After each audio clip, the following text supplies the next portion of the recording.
రైతులు వస్తున్నారా రోడ్ల మీదకి? నిన్న మా భీమారంలో నేషనల్ హైవే దిగ్బంధించారు మా వాళ్ళు. 5గురే రైతులు వచ్చిర్రు, 60-70 మంది మనోళ్ళు. నిన్న చెన్నూరులో కిష్టంపేట దగ్గర జాతీయ రహదారి మీద కూర్చున్నారు. 4-5గురే రైతులు, మళ్ళీ 100 మంది మనోళ్ళే. సో వస్తలేరు. మిలిటెంట్ యాక్టివిటీ చేయాలి. ముచ్చట్లు ఎప్పుడు కాదు, మీటింగ్లు పెట్టుడు కాదు, సోషల్ మీడియా ప్రెస్ మీట్లకి ఇవి కాదు. మిలిటెంట్ యాక్టివిటీ చేయాలి.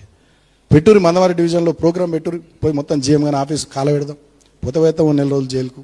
కాబట్టి మిలిటెంట్ యాక్టివిటీ కూడా మీరు సీరియస్గా ప్లాన్ చేయాలి. అవసరమైనంత రోజు ఇక్కడ సింగరేణి భవన్ అని కాలబెట్టుర్రి, మొత్తం అంగడి వేసి పారే ఏముంది.